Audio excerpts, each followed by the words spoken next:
Welcome to episode 28 of Parenting Without Panic. Last week we began a conversation about injustice and about the importance of helping kids see the injustice around them. If you missed that conversation, I encourage you to go back and check it out.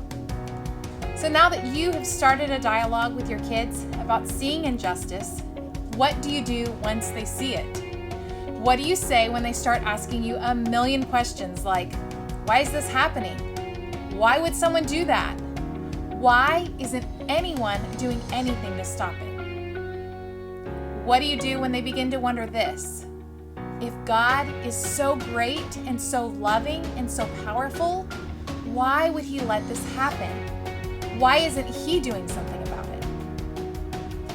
First of all, I don't want you to panic. God isn't afraid of our kids' questions, and you shouldn't be either. If we want to lead our children to a personal faith in God that has deep roots, that can stand the test of time and weather any circumstance, then we have to be willing to help our children think through and pray through these challenging questions. It's also a great opportunity to point them to the Bible to find out what God has to say. So let's begin with Isaiah 61:8. It says this, "For I, the Lord, love justice." When we look in the Gospels, the books of Matthew, Mark, Luke, and John, that tell the first-hand accounts of the events of Jesus' life here on earth, we can very clearly see that Jesus did see the injustice in the world around him. Not only did he see the injustice, but he always took action. He always did something about it. All through these books, we read that Jesus was moved with compassion. He saw the suffering of people, and he cared enough to take action to do something to help. So we can say with confidence to our children that God does see the injustice and that He does care about what's happening.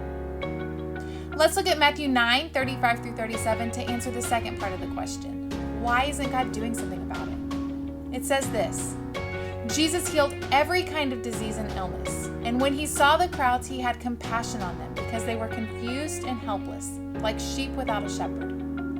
He said to His disciples, "The harvest is great, but the workers are few."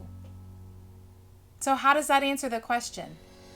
When Jesus said that the harvest is great, He meant that there's a lot of work to be done to make the world more like God intended it to be.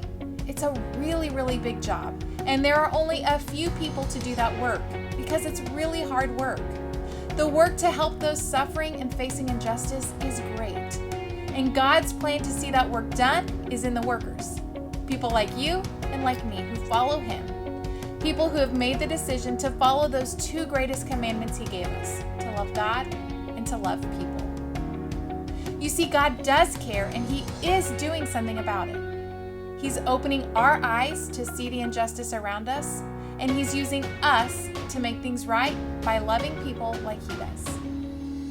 We'll continue this conversation next week. Until then, leave a comment below and click the link in the description to sign up for our live Zoom conversations that take place the second and the fourth Monday of every month. I'll see you next time.